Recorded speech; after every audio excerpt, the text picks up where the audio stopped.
Let's go. He's a little clown, guys. So that's the new board. Nice. Okay. That's what this shit does. So it's like a soundboard, but like what do you call that? Like Well, you don't know the name. Oop. I always fuck that one up. Yeah. I think it's because I think blue means sad. Okay. But blue is actually spooky. Okay. And then this one is whenever I have a memory about Irvina. That's like a flashback too. Yeah, pretty dope board, huh? Yeah, it is really nice too. So did you preset those? They came like this. Well, this one I switched out because it was like some theme song at the beginning, but now I find out it's just a dumb thing. Oh, like to swear? Yeah. Nice. Okay. Yeah, and then I got this. Oh, what? Oh shit! I hit the solo button. See, I'm still new to this. I got Bluetooth from my phone, so if I want to show you something, ooh, no way, I can like play. Oh shit! Let's see if I can connect it to the. Oh well, I can connect. Dang. Speaking of Pimsleur Japanese, how do you say "excuse me"? Sumimasen. Hi. Yeah. Sugoi. You know what that means? Cute.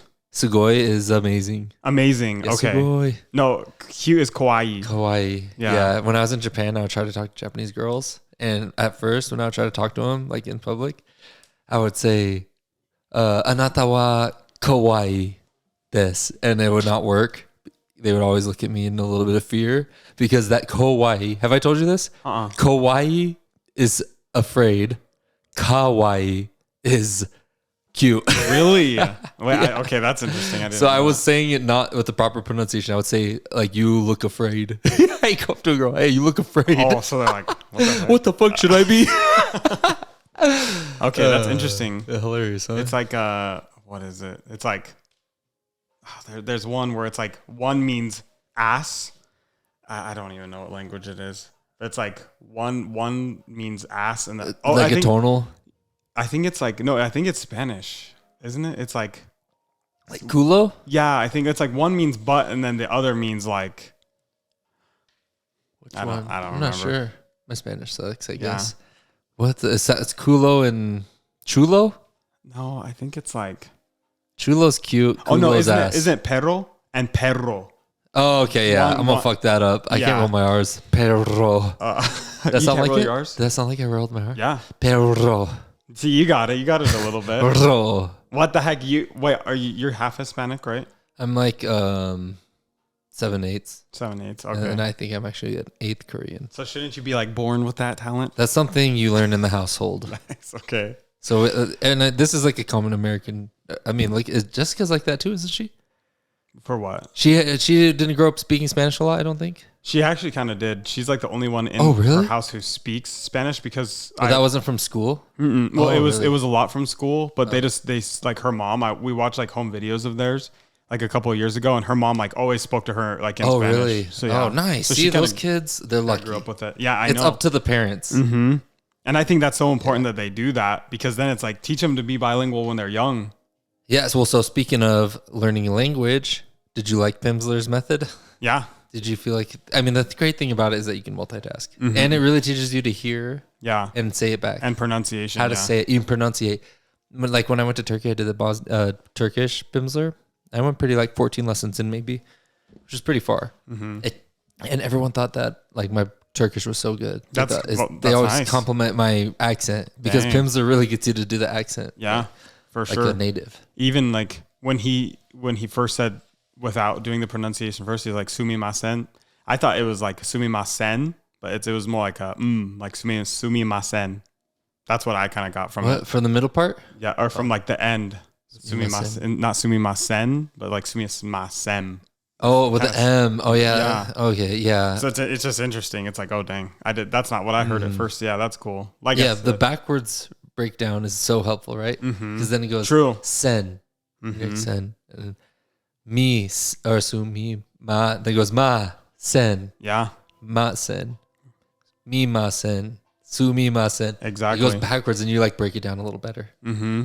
Like in Duolingo, like that one's fun, but it's like it says like Like gohan is like rice, or see, it shows how much I pay attention. Okay. But it's like it just does like these 5 words, and it's been like that same for like 2 lessons, and it doesn't ever like teach you how to pronunciate it. It just says like, okay, learn this word. Okay, hear it. Now, what does that mean? And click on the button. Yeah, it's like a game. It's very game like. That's why it's cool. It's fun because it's like fun. It's Yeah, a game. It's cool little avatars and Yeah. journeys and challenges. It's so fun. But I have a lot of friends that do Duolingo. I was one too. I would battle. I'd get competitive and want to be on that like leader star board. Okay, you know what I'm talking yeah. about? How like every week there's like the highest ranking for who did the most lessons, Exactly. the most XP. Yeah, I was competitive on that. But everybody that I knew who did Duolingo too, when they never could speak the language, they just always they would like. Yeah, I'm like fucking level 100 on Duolingo. I'm like, oh, so ya puedes hablar español? Yeah. And they're like, me, slow down, buddy. Yeah. I'm like, what the fuck? That is true. Yeah, Like, what are you doing? definitely. I've definitely learned more Spanish. Like there's this girl that I work with, and we just kind of practice. I'm like, okay, how do you say this in Spanish? And she'll just be like I learned that peaches is duraznos. And I just learned that she just was like, hey, what is peaches again? And that helps so much more than like clicking And that's like on the Duolingo. Pimsleur method. Let me teach you. I'll break it down for you. True. This is how you say it. All right, randomly I'll ask you to recall it. Yeah, exactly. True. Yeah. Tell her you want 3 peaches. And then it's like, oh, you got to remember, oh yeah, how was 3 and what was peaches? That you Exactly. learned in a sentence that was useful earlier. Yeah. So Pimsleur's fucking great for that. And it was like relevant too, where like at work and I'm like, oh, what is peaches again? You know? And you see how the first lessons of Pimsleur is like English, excuse me. Actually, because the beginning, they do the conversation of what you're going to learn. And they were saying that you're going to learn, like, I don't speak Japanese. Yeah. Do you speak English? Right. And that's Exactly. like the most likely conversation you're going to have when you don't speak. That's your first lesson. True. That's good. Yeah. And then it's like, where is this? How, like this place and stuff like that. Yeah, I like that a lot because, like I said too, it's like, okay, just imagine that like you're just new to like in Japan, but you want to speak to this lady, so this is how you say it. It's like that's cool. It's pretty practical. You know where I learned Pimsleur was when I was living in Japan. I would go to the library and there was all these like CDs that were in the library that we get of language learning programs from like Rosetta Stone, Pimsleur to there was other ones. There was like some French one or something sounding, but yeah. So I would just go there and I would like take them all and like listen to them on my laptop. And I heard there was a kid, I didn't do it, that would go and listen to it on his laptop and download it through Audacity onto his computer and have all the lessons put onto his computer in fucking folders. Dang. For Okay. a bunch of different languages. Wow. That's brilliant. yeah. That That's kid is really a smart, actually. kid. Yeah. Yeah, I forgot his name. Loud for it. Yeah, but luckily he gave them to me afterwards. Just dang. kidding. Just played. But yeah, that's where I learned Pimsleur, and I was like, this shit is the best way. It's like quick. Yeah. 30 minutes. I would listen to multiple lessons a day, Yeah. and it says not to write it out. I would write out the way I heard words. Dang. That's pretty nice. It's probably not good to do that though. Mm. Better just to be able to recall by hearing it. True. Yeah. Dude, Oh, language shit, is this thing's been on the whole time. little background music. Yeah, whatever. Copyrighted on YouTube now. Oh shoot. I'm gonna get canceled. No. Yeah, demonetized. I'm gonna too. be homeless. Yeah. That's hilarious.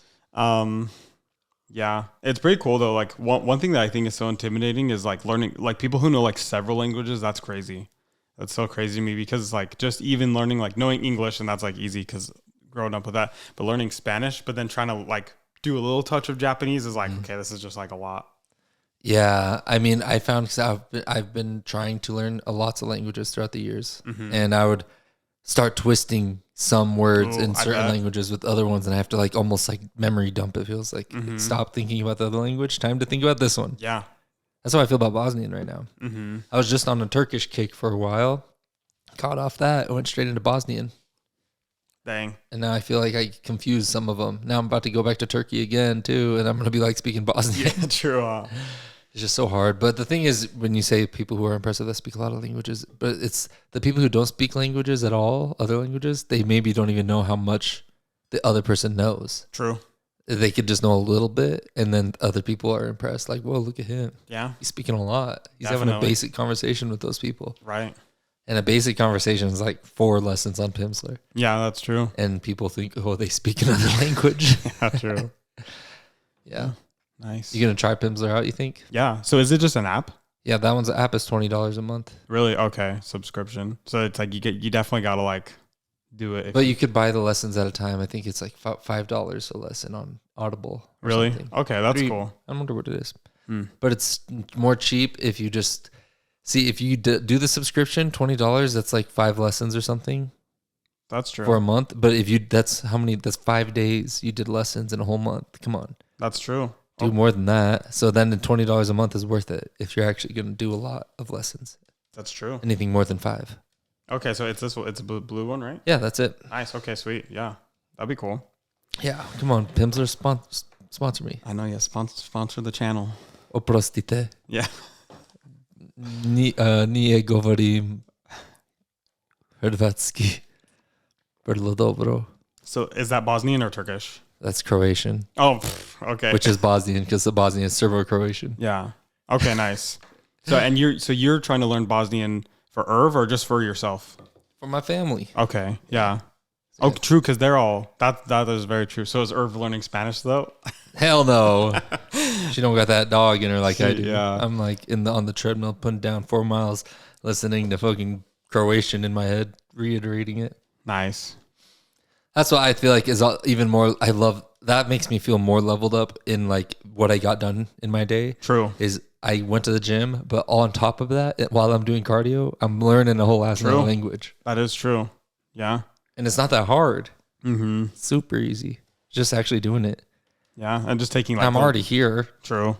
Fucking wasting time listening to music or an audiobook or something. Might as well let's learn a language. That's useful. That is true. I got to get my productivity up a little bit. Because I work a lot and I'm trying to, still like learn languages and stuff. But it's like sometimes I'm just chilling at home though, and just on the phone. Too. Yeah, I do that too. Because I'm doing piano lessons, and I should be way further along if my productivity was a little better. I'm like actually practicing every day. I'd probably be way further. But I'm always like, I'll like practice later. Yeah, I just think I love the rewarding feeling. True. A direct reflection because I can reflect how good I get rewarded whenever I talk to Gospodine Chovčić I Gospođo Chovčić. Yeah.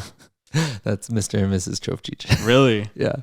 Wait, is that how you say it? Gospodine is Mr. Is that how you say it? Uđite, molim vas, Gospodine Chovčić. That means, please come in, Mr. Chovčić, which I say to him when he comes down. Oh, nice. Does he like that? The last time we had a conversation, I was talking to him on the couch over there. I was like, Erwin, imate djece, or imate djece. Imate li djece? Oh no, I said koliko imate djece, which is how many kids do you have? Oh, okay. And he was like, 1. I was like, oh, imate jedna djevojčica? Fuck. Let me do that again. Imate jednu. The fucking thing is, dude, jedan is 1. Okay. If you're saying one girl, it's jednu djevojčicu. You change the oo's. It's now oo. Oh. And then if it's like one boy, it's like, so there's Yedan one, there's a Yedna one, there's a Yednog one, there's a fucking bunch of variations of the same fucking word. So that's why I have to hesitate sometimes and just blasting off Bosnian. I'm like, wait, which ending is that one? True. Because it's like, you don't want to like, not look silly, but it's like, it just doesn't sound right. Yeah, you want to say it right. Because if you say it wrong, it's just training yourself wrong. Not that I'm not afraid to sound silly. I try to make sure people know I'm not fucking going to speak a lot. That's why. Especially in Spanish. Because if I start speaking like I'm fluent, like, oh, no, yo hablo como un gringo. Yeah. Lo siento. True. Yeah, I learned that freaking lesson. Oh, yeah. I think that's my problem, though, is that it's like, I don't even want to speak because it's like, I'm so nervous that it's like, oh, I'm going to sound dumb. And then I don't know. Like there was this one time at work where it was like these guys, they spoke zero English. It was all Spanish. So it was like, okay, I'll help them out. Like I'm the only person here who knows like any Spanish at all. So it's like But this like the whole time it was kind of like it looked like the boys in the back were like all all laughing. It was Oh like, my like, gosh. I'm trying. Hey, you're the one who doesn't know English. I'm trying to Whatever. help They you maybe weren't out. even talking about that. They're probably like, Yeah, true. But I just am always so nervous. Like even just Jessica's mom, where it's like yeah. just simple stuff where it's like I could just just speak a little speak. I know what that means, and but I just get so nervous. But there was And you just call them out. You got to learn how to go, ¿Qué? ¿Hablas inglés o qué? yeah, true, huh? Yeah. Pinche pendejo. Yeah, Just so much. There It's was- okay. When I have no Spanish audience. Just joking. They don't know what I said. We don't need to censor that. Just kidding. yeah, Oh yeah. So yeah, you got scammed in Mexico. yep. I think we talked about that last podcast. Did we? Yeah. Yeah, that's a good one. People still hold it against me though. There's this Oh guy my who's gosh. he's like his name's Jacob Gomez at work. Yeah. And I told him because I was talking about my Mexico trip and he's lived there before, so I figured he'd appreciate it. And he makes fun of me for it all the time now. Hey, you trying to buy any $100 shirts lately? I'm like, shut up. That's hilarious. Yeah. Dang, do you feel like you went in there knowing Spanish though? Yeah. You did? You went in there, you're like, I know some decent Spanish. Yeah, like and two, I'd go into like the shop and ask for stuff in Spanish, and it's like I felt really good. I was like, okay, this is kind of fun, like a little opportunity to practice, and then I go and I get scammed the shit out of me. Where did it go wrong? Where did it go wrong where you fell for it? When at the purchase? Because was it the peso conversion or what was it? It was like, well, because it was like, she was like, Señor, por favor, los dos, pagar los dos. And or no, los tres, like the three of them. More of them. It's like, no, I said solamente dos, no, no quiero más. And she's like, Señor, por favor. And so we're like, okay, we're good. Well, she won't get any shirts. No, Señor, está bien, está bien. Just take two, it's okay. You were tough haggling. Yeah. So then it was because she wanted me to buy three. Yeah. Because like I had been like, oh, that one's funny. So she goes, yeah, you want to buy that one? Yeah. Like, no, just the They were two. pushing the sale. Then it was like, and then I had like 50 pesos left of 50. Yeah. And she goes, Señor, for you, five, okay, five. And I go, okay, shit, okay, five pesos for this last shirt. She just really wants a couple extra bucks. So I was like, okay, cool. I give her the 50, thinking she'll give me change. Like, cool. She'll, gracias, señor, gracias. She played it off like it was hers. Gracias. And so then I was like, just standing there. And then we just leave, and she's like, "You just got scammed out of $100." Oh, because you were too uncomfortable to confront her. Yeah, you were like, exactly. she thought I like, gave it to her. Like I'm just waiting there. I'm like, bye. But then it's like, oh no. Then I realized, and I was like, okay, we just gotta leave. Yeah, That sucks. We just started the day too, so I Oh had just my taken out all this money out of the ATM, $100, and it's like it was already a bunch to get there. We've already spent some money, but so then after that, my ass had to take the walk of shame all the way up back into the resort to get $100 more because we just the day just started. We had so much stuff we had to spend money on. Oh my gosh, you guys just went shopping? Yeah. So Jessica, after that, she's like, no more speaking Spanish. No, you spoke fine. Yeah. It was You like, just need to stand up for yourself when you realize they're not giving you your money. Like, Yeah, exactly. No, give me back. yeah. Yeah, okay, let's get philosophical, bro. Okay. We were getting all philosophical before this. So I have just read a Carl Sagan book, and I'm going through Friedrich Nietzsche. So that is going to be the theme of quotes today. All right. And we talked about music. Mm-hmm. We were going to talk about music when we came on. Yes. So it happens that Friedrich Nietzsche, the French philosopher who lived from 1844 to 1900, said, without music, life would be a mistake. Dang. What do you think about that? I think that's 100% true. Why? Because like I think music is actually so powerful, and this is kind of like when we were chilling over there, what I kind of wanted to get into is that like it's interesting that he worded it like it would be a mistake. That's kind of interesting, but like even I'd go as far as like meaningless. Like music is just a lot. It's just I just feel like it's just been so important in the whole like our whole timeline. And it's just, I don't know, it's so impactful. Would you associate the word meaningless with the word mistake? That's fair. Yeah. Yeah? Yeah. Why? I feel like those would go hand in hand. So meaning, if something has meaning, then it's correct. That's the way it's supposed to be. If something does not have meaning, then it's not correct. That is a mistake. Why do you think? That's interesting. Yeah, I guess. I guess it's like, well, I guess if something doesn't have meaning, racking the brain. Yeah. But yeah, it's like, I guess if something doesn't have meaning, I don't know. It's like a mistake makes it sound like it's like a bad thing, you know? It's like chaos. Yeah. And we don't like chaos. No. So it's not Order is like, nice. yeah. So it's not like necessarily like if something doesn't have meaning, then it's a mistake. Would we say that's like God's mistake though? Is that kind of the That's underlying statement? That'd be fair. Or just like, yeah, it's not like art. Okay. Might be digging too deep because let's go back. Friedrich Nietzsche, without music, life would be a mistake. People think Friedrich Nietzsche is one smart motherfucker. Mm-hmm. Without music, life would be a mistake. I don't know. I think he was just on high on weed or something, writing some fucking hippie story. I don't know what the fuck. Yeah. I don't know if life would be a mistake. I think Carl Sagan would disagree with him. Yeah. Because then it's like an underlying argument of without meaning, we can't accept a reality where things could happen that didn't have a meaning. Yeah. And that's true. You saying that too. It's like, I guess it's like what like would the earth stop existing if music wasn't a thing? Definitely not. But I just really do think that it's brought like just such, it has brought a lot of meaning to life though, I think. Yeah, you'd have to, I think the underlying assumption of without music, it's meaningless would have to mean the meaning is that we're here to have a good experience. And without experiencing music, then this whole thing was meaningless. So music must be something very important that even transcends the purpose of this all. Mm-hmm. So you have to have an experience of it. Yeah.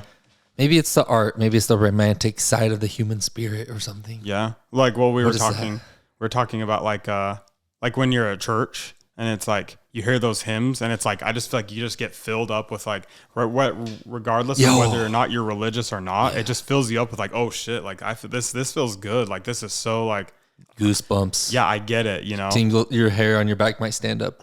Mm-hmm. You feel like, whoa. I had like a coworker who was like, I'm not Mormon, I don't do any of that, but I went to church with a girlfriend and like those songs are crazy, like those songs are great, and it's like, yeah.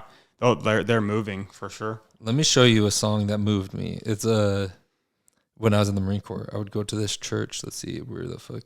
Roadcaster Pro. I'm gonna connect to this device.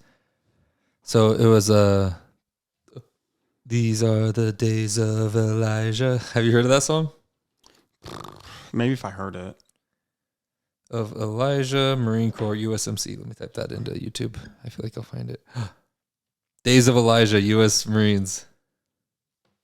Caramel in a Reese's? This is not. This is not sponsoring my podcast. We're not listening to this. Okay, a little bit. It's Reese's. I was just talking about Reese's Cups earlier. Reese's is your shit. All right, here we go. This is what I would listen to at boot camp church.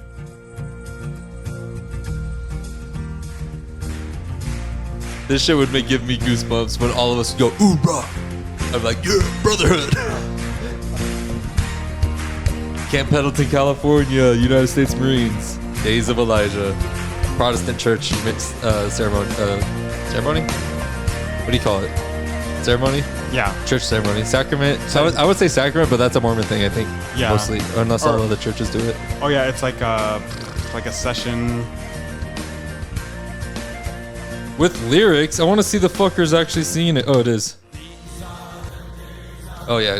Quality dropped significantly. This is what we'd all do. We'd all hug each other. We'd all put our arms around each other, start singing, and wait for the oorah part. The oorah got me every time.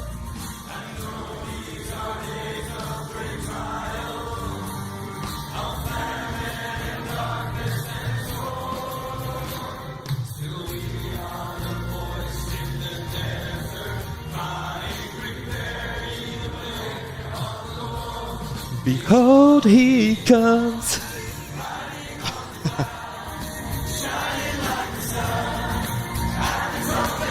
Right here. Nice. It was always that one. The Yeah. oorah. Dang. No, for sure though. Like I've never heard that song, but it's just like you just feel the togetherness. Like it just makes you want to like. There's unity, and there's something about I think coming together. Yeah. To praise divinity. Yeah. You create this atmosphere. Mm-hmm. I think that's the special thing. I felt that in so many places. This mosque right here, this used to be a Christian church actually in Istanbul, and then they had a battle, and then the Muslims took it and they made it a mosque. And they think, I mean, who knows how things will end up. That's always the hardcore Christian Muslim battle, which is kind of weird because I think they're kind of pretty similar. They both acknowledge like Jesus and stuff. But anyways, I went in there and I prayed with them in the mosque. And nice. That was, I mean, you feel like when you're in like places, whenever I go to other countries, I always want to go to the spiritual centers of things and like feel it and like try to tap into that thing. Like, let me feel what you guys are feeling. Right. And that shit feels good. Definitely. Yeah. Music it's so crazy. Like even so like then outside of religion too, it's like just there's some certain songs where it's just like, holy shit, this gets me so hyped. Like I could like run forever. Like I was like, I wasn't really feeling it. Like I'm kind of bummed out. But then you listen to like this hype song or you're lifting weights and it's like there's this one song. Tell me, like, give me your hype song now for what that you're listening to when you're jogging, and you got to get beyond aggressive. You have to get deep. You have to get deep within yourself. Yeah. Do you have a song like that? Do you work out to like spiritual ass music ever? No, not really. Oh, because you were saying getting pumped up. Yeah. I just thought you associated that with working out. It mostly like I don't listen to like screamo. Okay. I Really? actually I dislike screamo. Yeah. But some of those songs though, it's like that gets you pumped though, you know. Yeah. Okay. What about like what you meant by spiritual songs that get you moving? I don't know about like spiritual, but there's like Oh, you want to know one that gets me going? Let me show you. This one.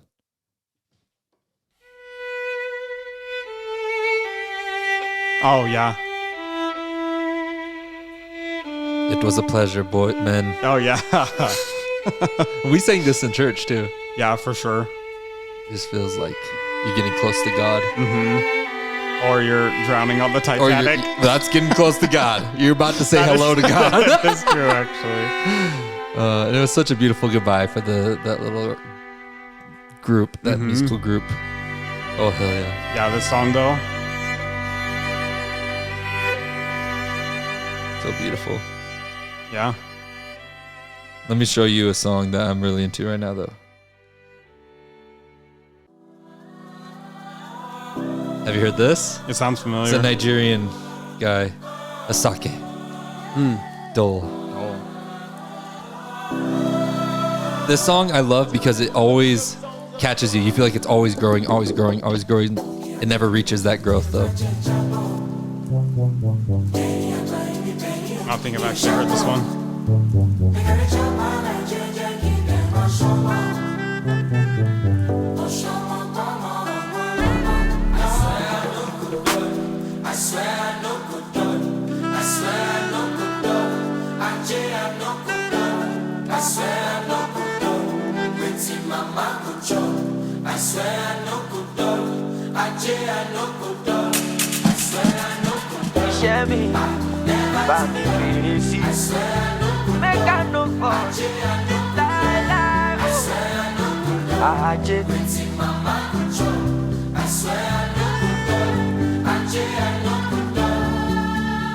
See my star shine like a diamond. How you feel? That's good. That's a dope song, huh? Yeah, it just makes you. They got a groove. Yeah, it just feels good. Like you just want to. Yeah.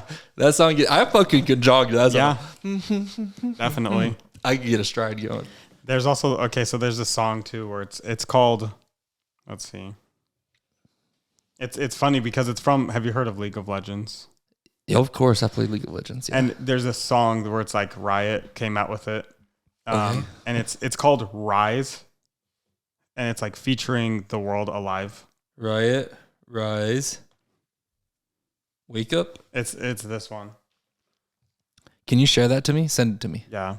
Just because like so this one is an example of like this song makes me feel like I could do anything. I could like freaking like conquer Earth. Hell yeah. Oh wait, is it you got me able to send? Did you text it? Oh, airdropping. Wait, airdropping? Mm-hmm. Okay, let's do this. Accept. What is this on Apple Music? Yeah. Oh, you fucker. I don't have Apple Music, I shoot. guess, apparently. Just tell me what it's called. Here, look it up on here. Look it up right here. I got Spotify Duo. 2 people for the price of 1.5. Nice. Okay. I think. It's this one. It's silly. It's from a video game. It's just from like I think it's like a trailer for the Worlds. Oh, yeah? But it's just such a good song. Do you know where the trailer is? Let's watch the trailer, dude. I want to see the trailer. I love trailers. Oh, I remember Halo 3 trailer. I think it was for like the World's Championship. Do you remember that Halo 3 trailer when it came out? Those kids slaying in the field. Do you think there's aliens out there? Yeah. Maybe. Okay, it's this one, number 1.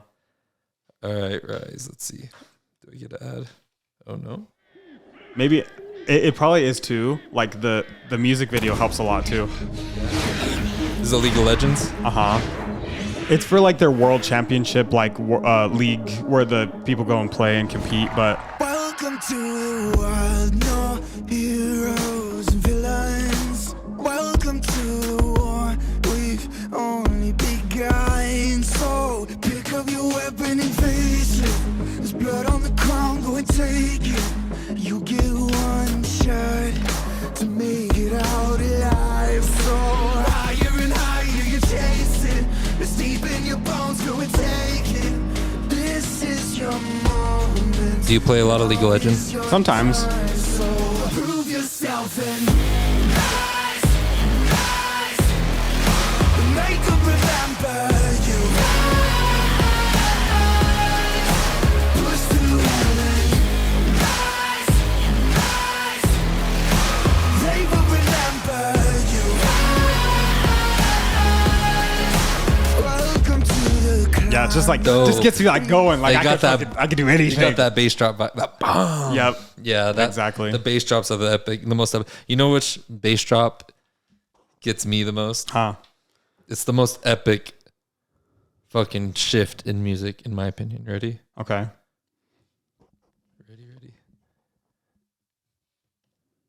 Let's see if you can guess this.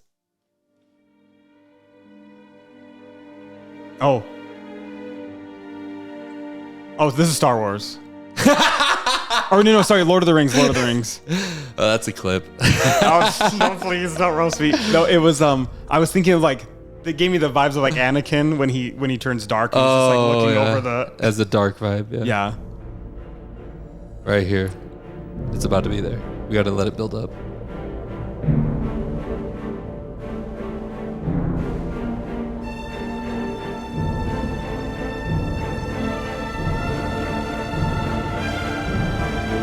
Started from a slow, building up. Can you imagine the movie now? Yeah, oh, for sure.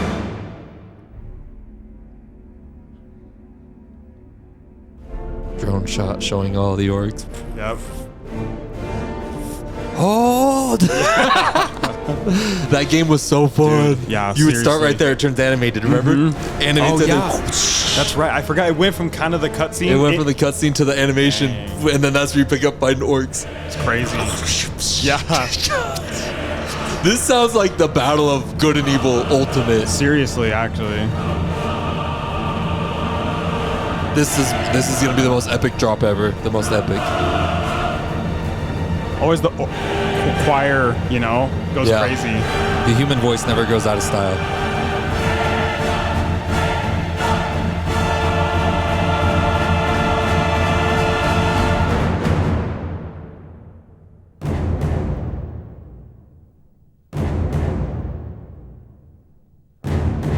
Drop the nuke.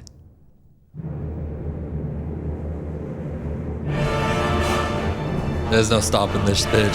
That's what goes through my mind. That's the most. Seriously. Do you know what scene that is right there? Is that when they're? It's been a while since I've watched Lord of the Rings. That's when right there, dum dum. It's right when I think it's Sauron. Oh, The guy comes out and shows like the ring on a hand holding a fucking big weapon. Oh And dang. it like it slowly like tilts down to that. Oh. And it reveals that he's joining the battle. It's like Dang. dum dum. And then he takes his swing and then like dudes go flying like it's like the fucking thunder. What's the thunder waffle? No. Do you play Call of Duty Zombies? The thunder gun. Yeah. The thunder gun. The plasma. Not the ray gun. Okay. The thunder gun blast at people. Really? Boom. And people. Yeah, Oh, you could geez. blast zombies. It was like shooting out shit. I was thinking of there's a lightning one that's like something waffle. Okay. You haven't played that. You haven't played the new Call. You must not be that much of a zombie guy. So for sure, like Black Ops 2, and all of Yeah, that. I think that was Black Ops 2. Oh, really? Yeah. Okay. Maybe it's just been too long for me. It's been decades now, Yeah. you old fart. I know. Yeah, last year being in your 20s, huh? Like last like a year and a half. I still got this September. I'll be 29. Year and a half. Okay. So since let's get another Friedrich Nietzsche discussion going. That one was about music, so we wanted to touch on that. All right, this one from Friedrich Nietzsche. He said, "The man of knowledge must be able not." Let me read it first in my head. Yeah. Oh wait, no, here we go. Here. I can read it. I can read this. This is. I feel like I'm like that kid in school, just like today. Yeah, when it's your turn to read, and it's like I need the practice. Here we go. All right, here, Joe. Bear with me, everybody. Okay. The man of knowledge must be able not only to love his enemies, but also to hate his friends. That's fair. You agree with that? I think that's just like, at least like how I translated it the first time you said that. It's like, you need to have the ability to do that because, like, I don't know, like say like, for example, let's do the hating your friends thing. It's like, you don't hate your friends, but you need to have the ability to do that because it's kind of like. Connect it with self-defense of sorts. Exactly. Because if you thought I would never hate my friends, and now he, I don't know, like now it's like he's my worst enemy. He hates me. Yeah, he murdered your family. Yeah, exactly. It's like, it's just something like that where it's like, you need to have the ability. Yeah. Don't hate your friend, but you need to be able to in your head, or else you view it as kind of like you have to draw a line of tolerance somewhere. Yeah, exactly. You have to be able to be intolerant. What was the first part though? It was like a man of knowledge, and that's also the interesting part. The man of knowledge. Who is that? What is that?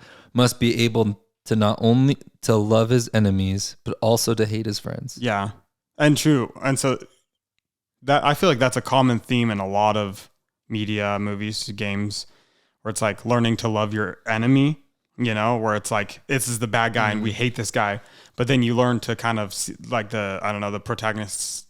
It ends up being able to see their side. How about this? Can you love your enemy and be tolerant? I would think so. Could you love your enemy and be intolerant? And intolerant. Where you're not going to tolerate their behavior, but you love them. Yes. Okay. And I feel like that's like, like real life. That's like family members, where it's like, I'm not going to tolerate the fact that you do meth. And so don't ask me for money. Don't talk to me. You can't stay in my place, but I do love you still though.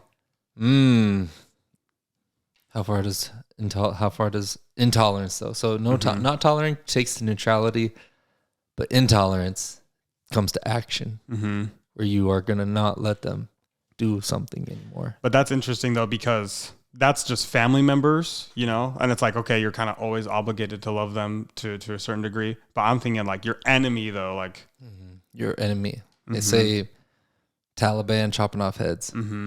Exactly. Do you love them? Right. And it's like, can you love them and not tolerate them? Right. Or do you, and then flip that around to your friends? Can you hate them and tolerate them? Right. Does hate come with tolerance? Yeah, that's interesting. Friedrich Nietzsche wasn't expecting these holes in his arguments. I know. He should have thought about this. Two guys are going to do a podcast in like 100 years. They broke it down. they figured it out by asking more questions. So useful.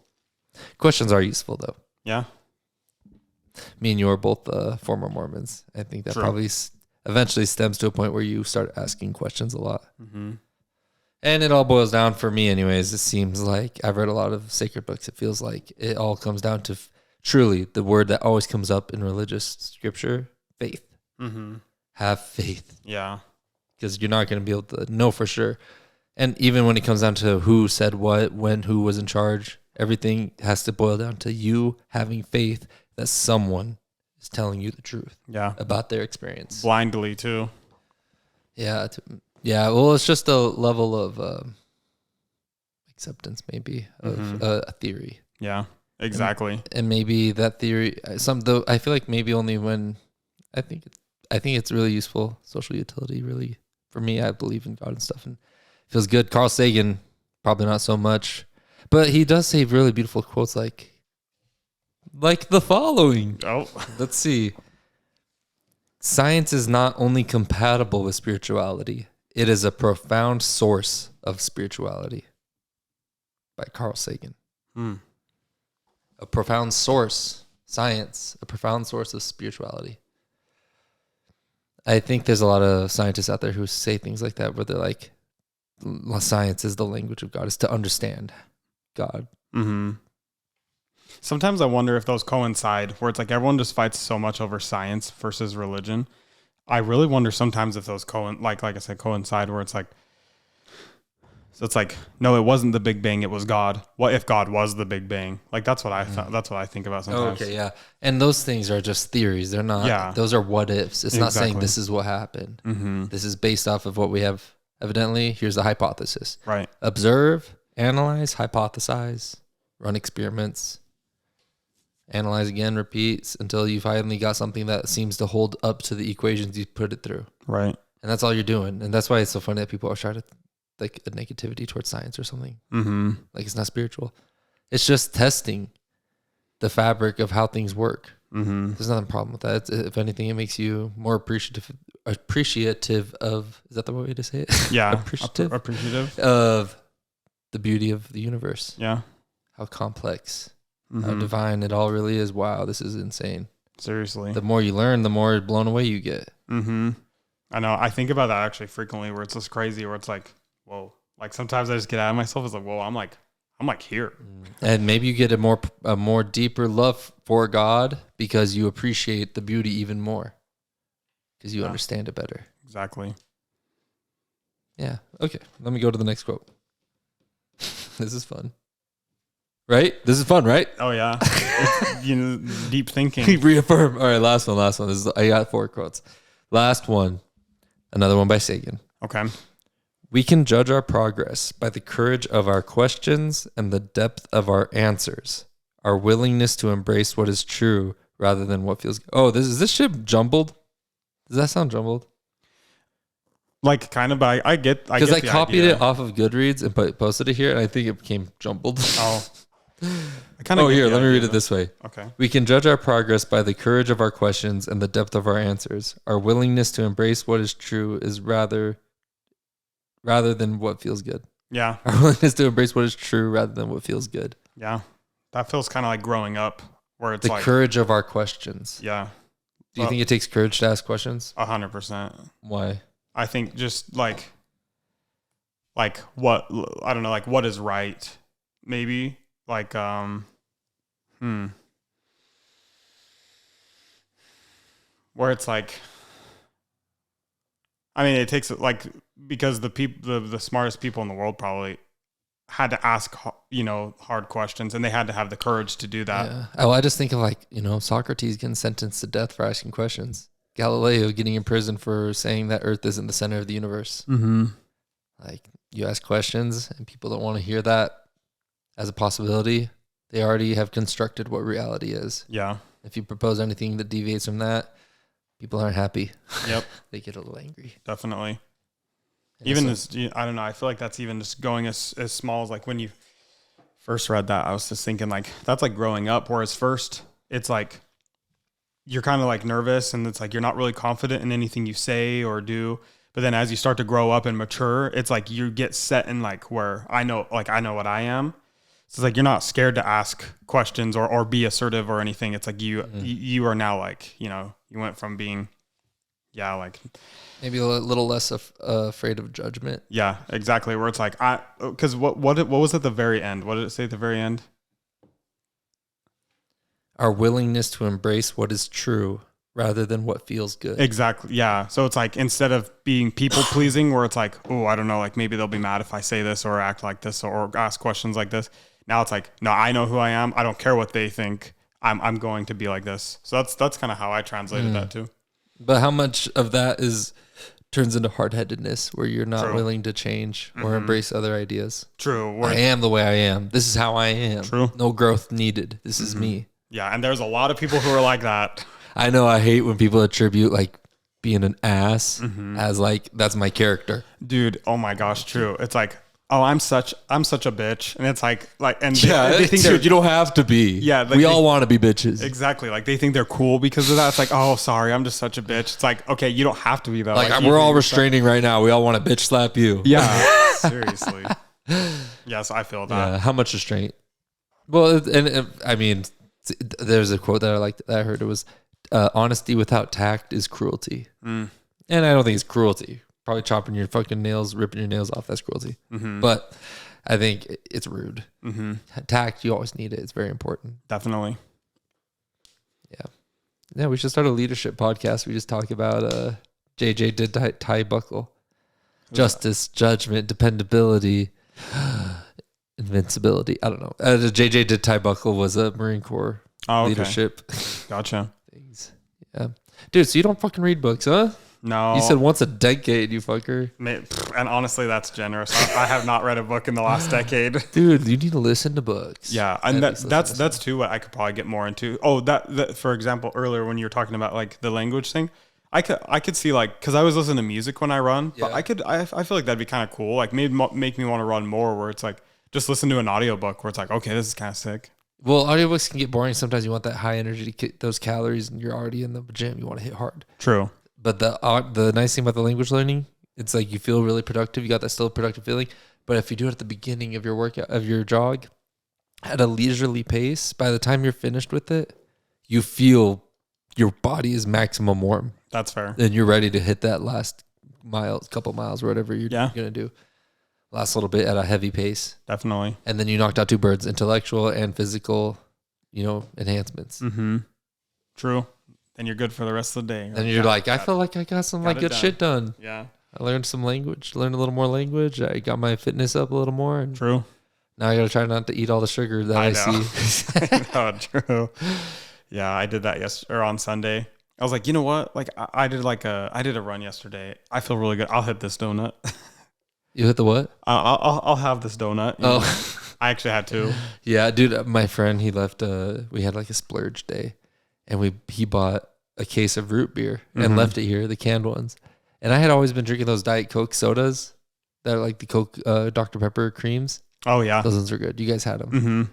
Yeah, those ones are good, and they're like 0 calories, 0 sugar. Probably has a bunch of bad shit still, but the other ones, he's like, well, if we're gonna have soda, let's get good soda. I didn't realize how bad they were.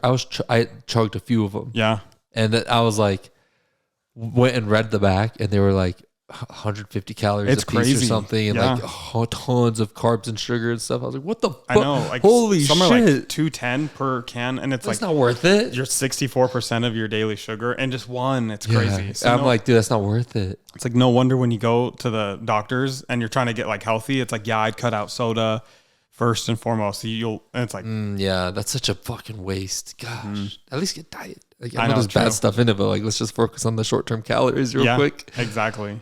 Damn, yeah, because that's a lot of calories, and the diet doesn't even taste that bad. No, I actually prefer it.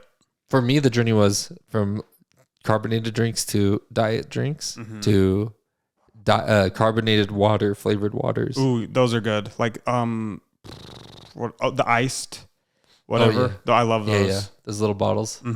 Yeah, I started liking a lot of carbonated water. I didn't like it, but because I think you have to work your way there to a little shittier taste. Yeah. This is kind of like soda. Definitely. Okay, you'd never catch me with a LaCroix though. Those are nasty. Yeah, I don't like LaCroix either. They're not enough flavor. I actually could see where stuff like this leads into ads where it's like, speaking of today, LaCroix.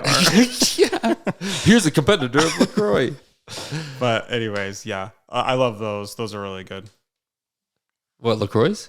Sorry, no. Just like I really like the kind of more carbonated water drinks that are like kind of flavored. I like those a lot. Like the iced. I drink those with a lot of meals because they're like 0 sugar, 0 cal. Oh, nice. Love them. Yeah. What's your diet like these days? I'm trying to be really good actually. So I just recently lost like a little over 10 pounds. So I'm like 195 right now, which is sick. But right now my diet's just kind of like, it's kind of whatever because I've learned like it's like, I just came out of losing all that weight, so I'm like taking a little break where it's like, okay, I can kind of be a little bad. Like we just ate some cake. Yeah, I just ate some cake. Birthday cake. Had some like sugar cereal, but it's like usually I try to hit my protein goals, veggies, fruit, just like that. I learned a lot recently about just if you want to lose weight, you just need to be in a calorie deficit. Yeah, caloric. Mm-hmm. Well, is that the same thing? Yeah. Exactly. I wonder if it's what's the right sentence structure though? Caloric deficit or calorie deficit? They're the same shit, I think right? I've like heard calorie deficit, but it's probably the same either way. But and that's just basically like eating less. It's like what your going body, under your nutritional requirements. Exactly. Mm-hmm. So I've just kind of been working on that, and then just running, lifting weights. Nice. Yeah. Have you ever fasted much? You ever done that? I've heard that's good, like intermittent fasting. Fast Sunday. Yeah, back in the day. I hate it. That was I just 2 meals though. It wasn't quite 24 hours. No.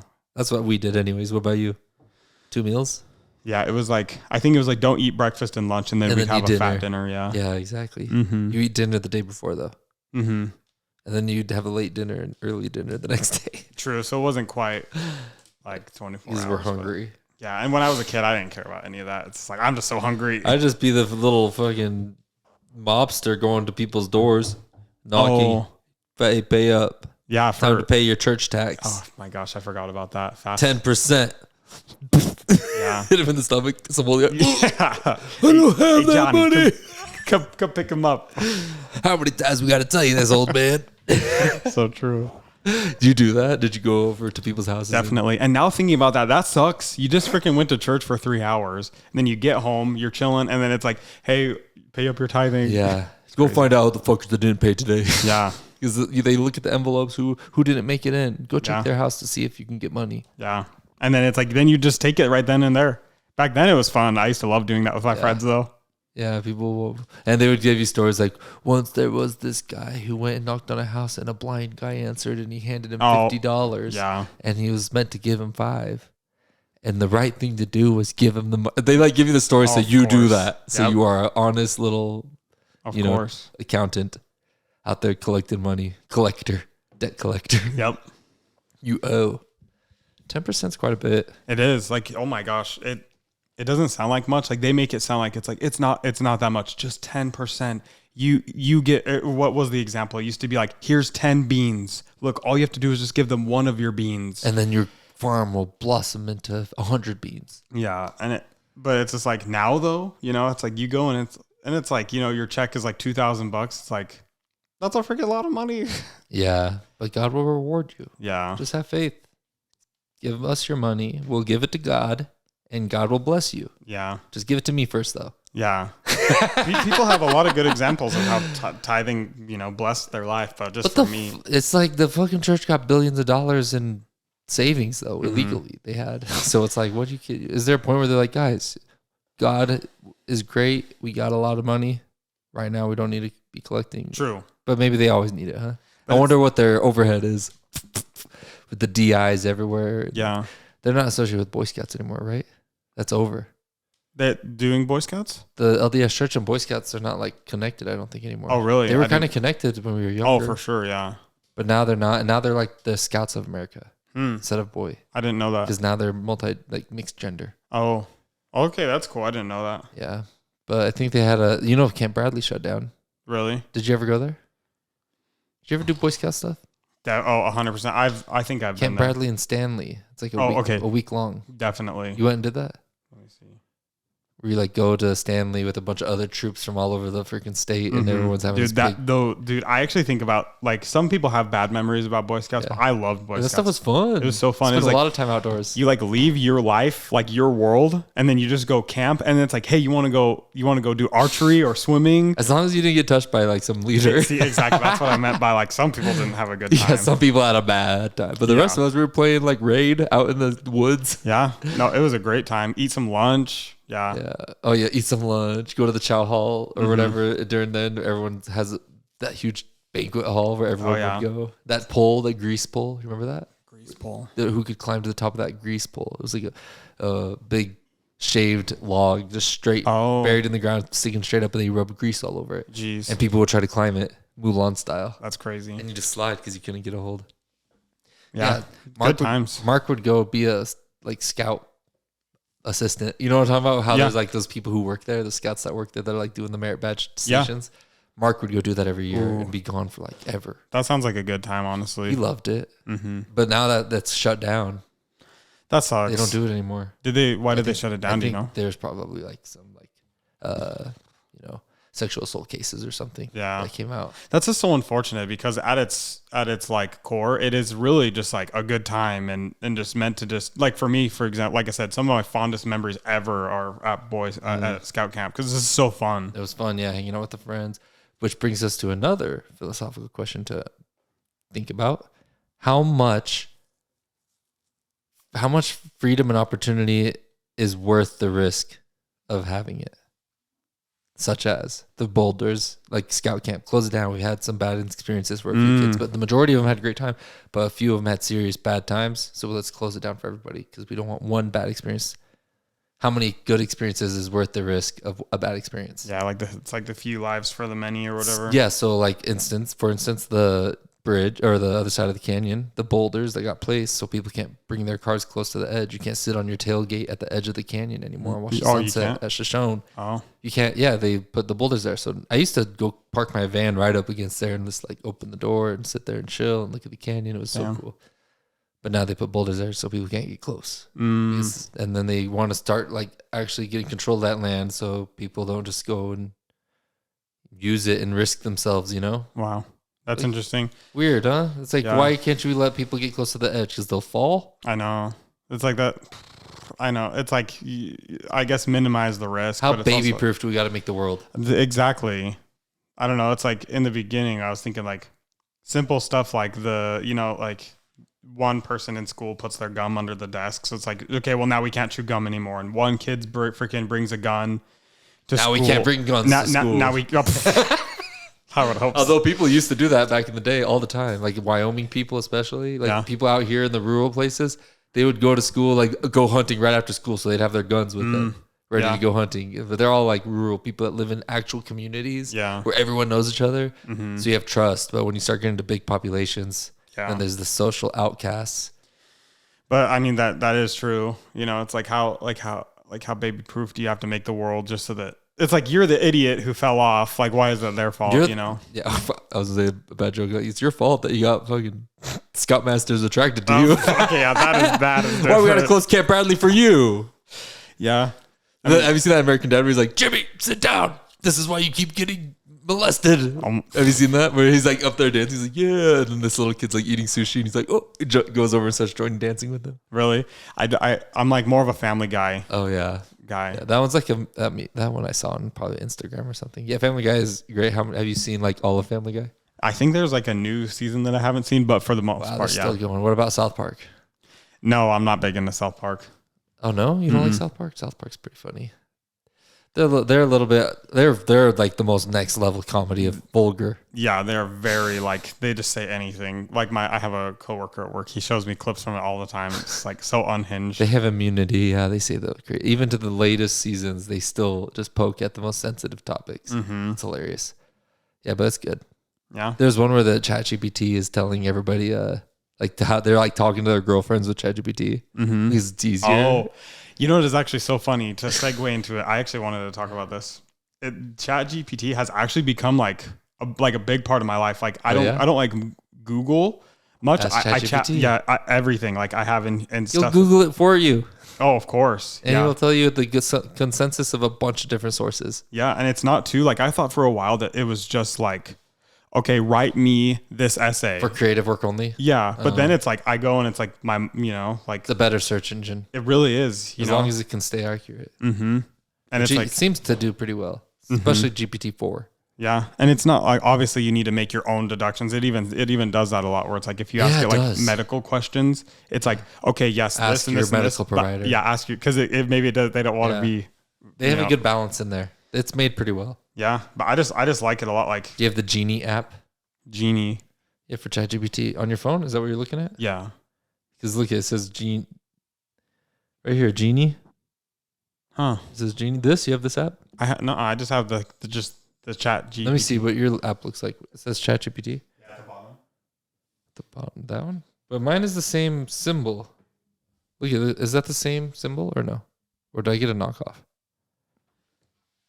It's definitely different. Well, let's see. Oh, it must be different. Must be a different AI. I have a different AI called Genie. Oh no, it says GPT 3.5. What the heck? Weird. Yeah, because that's what. Unless it's just tricking me to make me think it's ChatGPT. Maybe, I don't know. Yeah, I just searched Chat GPT forever ago in the App Store, and it was just the first one. That's what I did too. I think they probably didn't have an app on it. Oh, Maybe when I did it a long time ago. but yeah, I love it. I ask it. I ask it for everything. Like, is there, like, There's a lot of AI competitors out there now. yeah, You can choose a lot of different AI software sites. They're battling now. which it's cool, and it's really scary. But I think I know how it could go like the wrong way, but I think it's cool because it's like Google. It's like symptoms of this, and it's like 1,000,000 trillion pages of stuff and information. But it's like Chat GPT is just so specific. It just answers my question directly. Like almost like, do you ever feel like you only ever find the question that you're looking for like on a Reddit thread? Or it's like the specific. Yeah, custom. like, dang, okay, this one random Reddit thread is the only thing in Google that answered my question. Yeah. I feel like that's like Chat GPT just gets straight to that. I don't know. It's great. It's been cool. If you okay, let's put a hypothetical. ChatGPT becomes sentient and super powerful, the thing everyone's afraid of. But we put in some safeguards, and we say your main focus, first and foremost, is to reduce human suffering, because that's what we simplify kindness to reduce human suffering. And that's what you want. We want you to plan things for us. Eventually, ChatGPT goes, you know what? The only way to stop human suffering is if humans don't exist. Then they won't experience things. And they say, they want to put in a plan so we stop, being fertile. We stop having fertility and we just die out. Because then no humans exist and then no suffering exists. Yeah. What do you think about that plan? Yeah. I feel like, it's like the plot to like a bunch of movies, right? Where it's like AI ends up taking over robots and everything. Yeah. But do you think it's a good plan? It's just hard because it's like, it's such and I think this is what they're struggling with right now, is that it's like, it's so helpful and it's so smart, and it's like just such like to help our quality of life, but also too, it could just be such a bad thing. Do you think that plan in particular to stop humans from reproducing, because then they won't exist and then there won't be any more suffering, do you think it's a good plan? Definitely not. Why? Just because it's the end of us, It's the end and what is special about us? That who knows if there's anything else like us out there. Just us in general as a species, or like, individuals? Like, I feel like that's a scary thought, to have the world, like us, die out on the whole planet. But there's a being called AI that's smarter and alive. Like we're replaced. Yeah, with AI, yeah. They just exist. That's interesting. And we don't have to deal with suffering. AI doesn't suffer because they're a robot. That's true. So we program, don't let us suffer. That's your number one goal, to make them good. And it decides the only way for us to not suffer is if we don't exist. Yeah, that's interesting. What do you think about the concept of the only way to not suffer is to not exist? Yeah, I guess, I guess all of our problems are all solved if none of us exist, Yeah. So I don't think that's a very good solution. Why? I don't know. Because it's just like, it's kind of like suicide, where it's like, you know what, all these problems will just be solved if I'm just not alive anymore. That's not the only solution. There's there's 100 other different ways that you could solve your problems besides just killing yourself. But then they don't suffer. Maybe they're suffering Yeah, tremendously. and yeah, that now is the fair. suffering's over because now they don't exist. Yeah. And I guess just everyone for their own, I guess. But just to me, just personally, I think that that's not the right way. That it's like, because then you don't exist anymore. Then it's like, yeah, I guess your suffering's What's gone. the point of existing, though? True. Especially if you're suffering. That is true. Yeah. I don't know. I was going to wrap this around towards a heavier topic. Okay. Because then you could use the same kind of similar argument is used for maybe people who don't have a lot of financial wealth, who are having a baby and they want to abort the baby because the baby's going to be poor. Mm-hmm. True. And then that made me think too, this is coming from a healthy, young, I'm just doing fine person, but I just think about maybe someone who, is paraplegic, has no legs, and it's like, okay, well, is it better to not exist? It's like, of course you would say that because you have legs and you can do whatever you want, but I can't go anywhere. It's like, so that's kind of fair. So you think it's fair that they should have the option to just not exist? Well, or that, you know what I mean? Like, is not existing. It seems funny because you say like that's fair at the end of the statement, so it makes it seem like you kind of agree with not existing is fair. Yeah, I think. But then you don't want to. Mm-hmm. I don't know. I think it's just like, yeah. I'm just thinking there's too many. There's like I'm thinking of too many lines of thought. But personally, I guess if it was like pick a side, I would be like, no, it's not.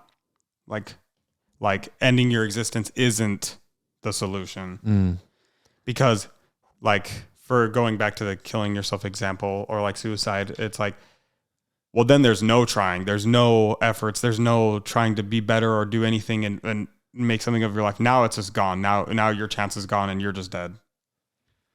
Kind of like that, you know, where it's like, yeah, okay, you don't have legs, and I know I do, and that sucks, and you're less fortunate. But is it not better to live and try and what are you trying for? What do you think what's the point to live?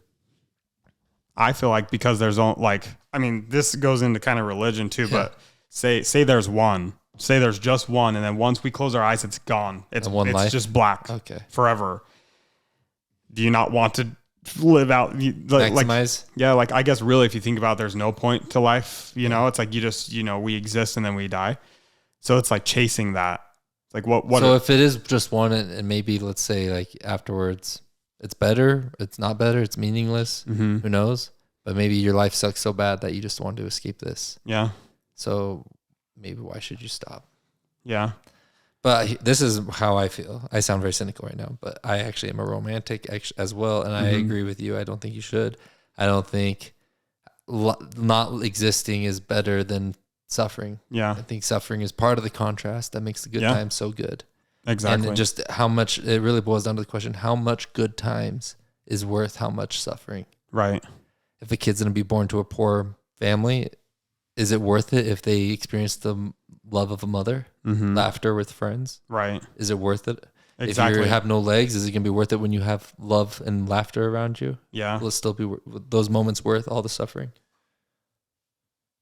How much of it?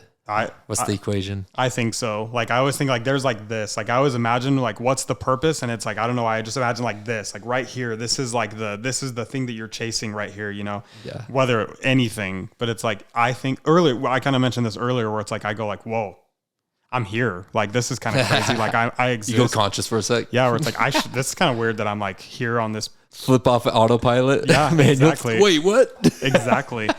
And so for us to have existed right now, and it's so like you are one of the, what is it, like 1 million sperm that made it? Oh yeah, the odds. Dude, you're so lucky to be here right now, and not in a shitty ass timeline where, you know, like where you wait, you spawn in, you just Genghis get bored, Khan's coming over the hill to and then come you get kill killed everybody instantly. Yeah. Yeah. So to me, it's like we're so lucky to be here. Chase this, like whatever this is, you know, for you, and because that's so important, you know. Well, it seems like it's such a subjective on the spectrum for everyone of how much happiness is worth suffering for.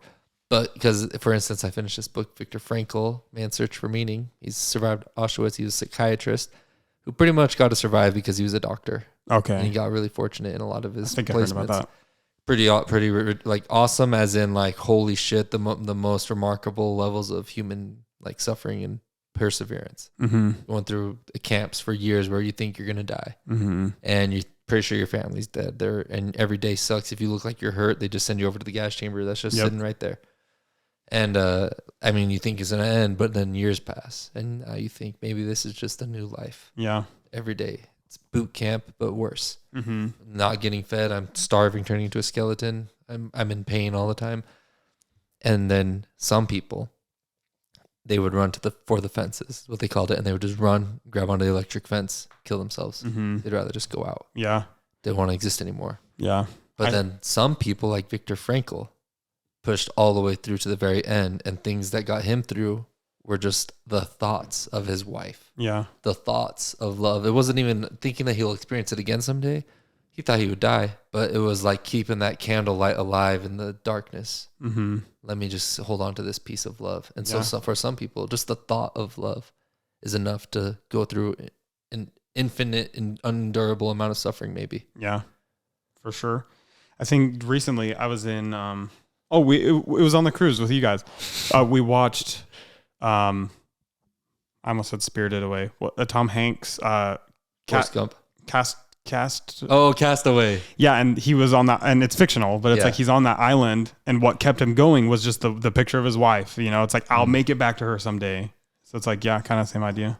Yeah, I mean, and even but Viktor Frankl's is even further than that because it was like I'm not even going to see her, and it's real. Yeah, maybe he thought he would a little bit, but he was kind of just sitting there droning out into trances. I remember that'd be like in the Marine Corps when I would go on hikes. Sometimes I would just zone out into the Marine right in front of me, zone out into a trance, and just think about home, think about friends, think about the SpongeBob theme song, think about all these things, and just go into a trance and start just going through thoughts until whoa, we stopped. Oh, we're at the top of the hill. Yeah, that's true. It's so funny you say that too, because it's like that's so real. The other day I was on my run, and when I'm very aware of the run, it's like, oh my gosh, this freaking sucks. But when I can like just get lost and just let my body do its thing while I just think, it's like, oh, holy cow, that was my 3 miles. Like, okay, sick. I could go another, you know? Yeah. And for me, if I air guitar, air piano, or just air beat and compose the music, if I'm really listening to the music and thinking about all the musical instruments and feeling like I'm composing it in my head a little bit, like I'm playing it or something, then I'd really go into a trance.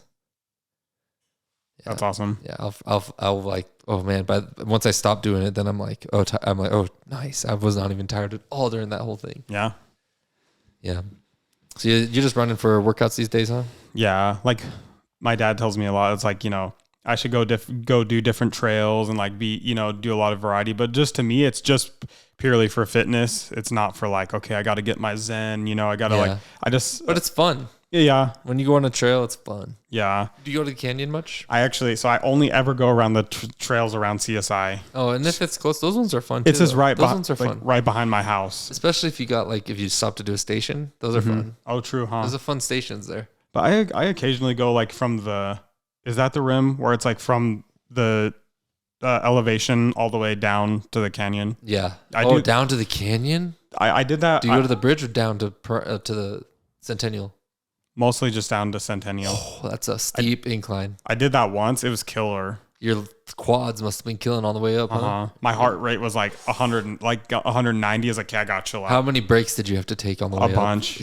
So down was like, dude, like this is easy. But then on the way up, it was like, and this was when I was like running a lot. I was like, oh, this is killer. It was when I was preparing for my Spartan. Oh yeah. And yeah, I was coming up, and I was like, no way, man, this is killer. Are you doing hot yoga still? I actually went 2 weeks ago. Oh really? Mm-hmm. How'd you feel? It was good. Strong? Yeah. It was like I did feel pretty strong, and like definitely from like when I used to do it way back when, I feel really good. I like to go for that when I feel like I need like a cleanse, like where it's like I just toxic cleanse of sorts. Yeah. It's like, man, I just like really need to like loosen up and chill. Get your muscles all warm and loose and sweat out everything. Yeah, exactly. You sauna for an hour. Because literally I used to do that for like workout reasons, because it's like, okay, let's burn those calories. But now it's just like, it still burns a lot of calories, but it's like, it's a good cleanse, good reset. But yeah.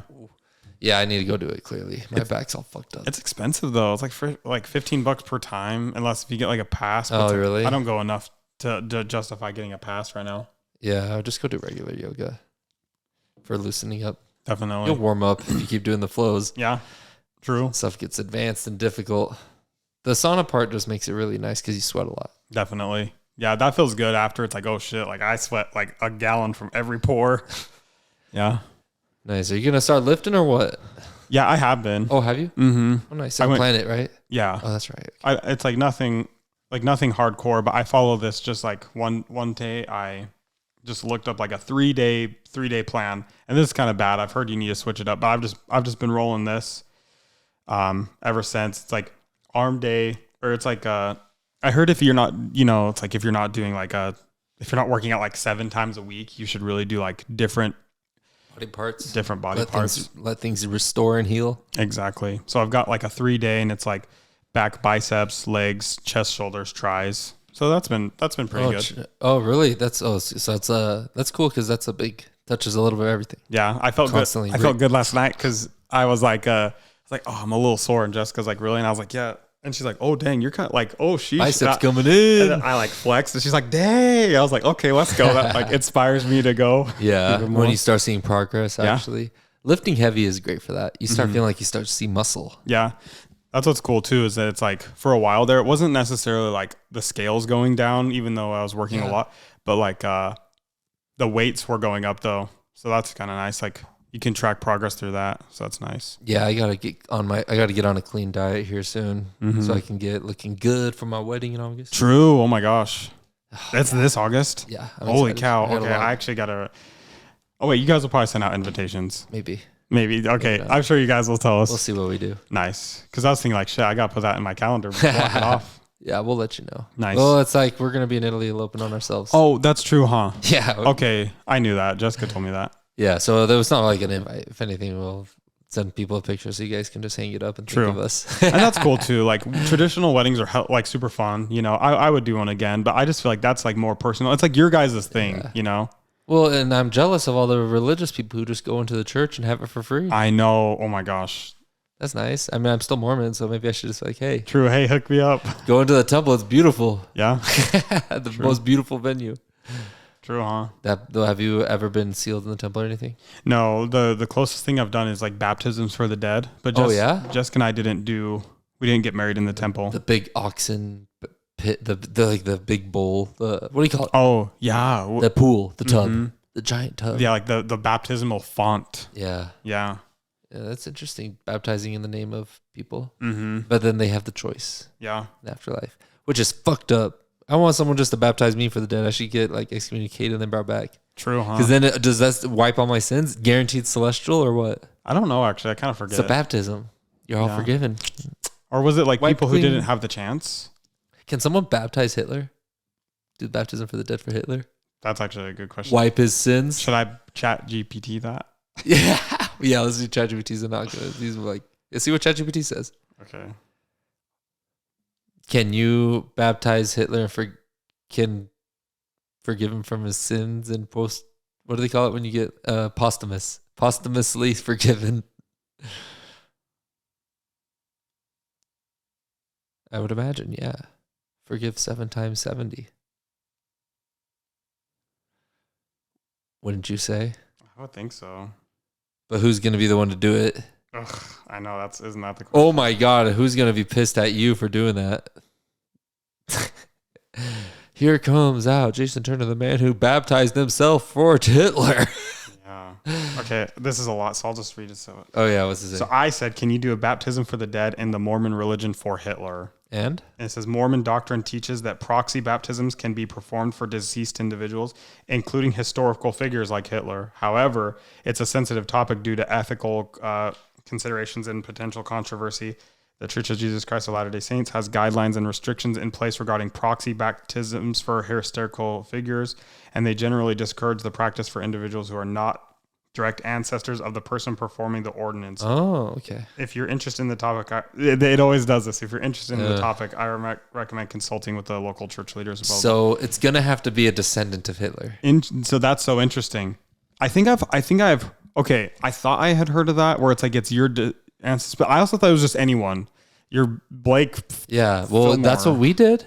That's what I thought. We didn't do our ancestors. I think we go in there with a list. Yeah, like here's 5 names that you're doing baptisms for the dead for. And you turn through a list. Yeah. And there's a line. You get in a line at the tub.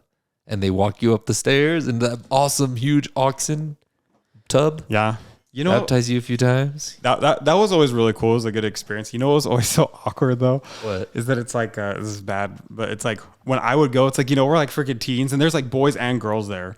Doing it together, and it's like when I would get dunked, the like bodysuit is like so tight, and dude, my junk was like see through. So it's like that's hilarious. So it's like, you know, they dunk you, and then it's like as I'm going out, I'm like trying to like pull it off and like hide the junk. You see all the eyes looking, you're like, eyes are up here, ladies. We're in the place of God. That's hilarious. But yeah, that was always cool though. I enjoyed doing those. Those are fun. I always felt good after. Yeah, and the quiet reverence of it all. Yeah, it's fun. I mean, it's not fun. I don't think it's fun, but it's a cool experience. Exactly.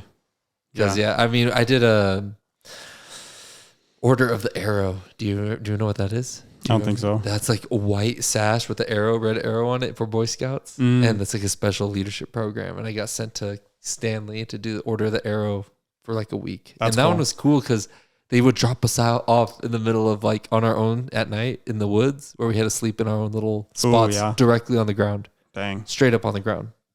I would literally lay down on like a bundle of twigs with my sleeping bag, and I was freaking out at night because I just hear. Oh yeah. I'm like, what the hell is that? What's that? So was this for a scout badge? Because I did something similar. It was like wilderness survival, and it wasn't scout badge. Okay. Oh, did they do that for a scout badge there? Yeah, it was called. They dropped you off. Wilderness survival. They take you up, like they hike you forever, like away from the scout. Oh yeah. So you couldn't go back, and then it was like, okay, like survive the night, fight the bears. Yep. So yeah, me and my friends made like a little fort. Scream if something eats you. I know. I think there was like scout leaders there too, so it's like nothing goes wrong. But I like the dangerous aspect of it, though. I hope that it was a little dangerous. Mm-hmm. I like it. Yeah, it rained, so we actually got freaking soaked. Nice. See a little Navy SEAL training vibe. Yep, true. The arrow thing though, we had to be quiet for a whole day. Oh, no one could talk. Really? Yeah, and I remember I was like being quiet because I was like a good kid, and these like little hooligan kids came up and they're like, "Hey, you, what you doing?" Like, blah, blah, and I just like looked at them and didn't talk, and then they're like, "Oh, he's one of those kids." Little shitters. Oh my gosh, it's like the freaking the England guards where they're like always the videos. Yeah, they never talk. It's like people are trying to like mess with them to get them to react. Yeah. Hey, where do you want to go next? Trip wise. Oh, so we're going to Disneyland actually. Oh, really? In a few days. Oh, what? Monday we'll be in Cali. Tuesday we're going to Disney, and then California Adventures the next day. Then Universal Studios. Oh wow, you got a day for each one. Mm-hmm. That's awesome. Wait, are you driving or flying? Flying. Nice. The drive sucks. Nice. And you flying into Anaheim or LAX? LAX, and I think we rented a car and we'll drive down. Oh, nice car renting, huh? Mm-hmm. Hella expensive. Yeah. Did you get it already? Mm-hmm. All booked up and everything. It's cheaper than doing an Uber. I think so. Oh my gosh, I think Ubers are so expensive. Yeah, they get expensive there. Like Especially LA can get far. Yeah, when we were on our trip, just freaking from I think it was like the port back to airport. the airport was like Irv had to pay like $50. Yeah, it's crazy. It was like 20 minutes away. Yeah, crazy. That shit was, and they were in a rush. Everything was getting all chaotic there in the end. The one on the way back, mm-hmm. Yeah, that one was getting all chaotic. Freaking people wanting everyone, every left and right. That one lady wanted to get us, but then she was like, they're taking someone right now, so we're just gonna wait. Yeah, and then she's all pissed when we left. I know. I was like, fuck, I'm not gonna wait. There's a taxi right over there. Yeah. But I didn't know the taxis were gonna be that much more. I figured they were roughly the same. Mm-hmm. I think what other people did, they were close, within like $15, I think, of each other, because the other one was $10 per person. I think so, yeah. And there's 4 of us, so $40. But having to wait, especially when you have a flight to catch, you're like, fuck that, let's just get there. Mm-hmm. Because what if something happened to them? That's what I think. That's what I was saying. I get paranoid about the airport because I go to the fucking airport all the time, and I'm like, what if I'm like, you would think I once I'm there and I'm checked in, I'm cool. Mm-hmm. I'm like, we're here, but I always get worried about to get there first because what if some stuff goes wrong? I know. One time when I was going to Colombia, I got there, and luckily we got there with some time, and my visa, I needed a visa that wasn't.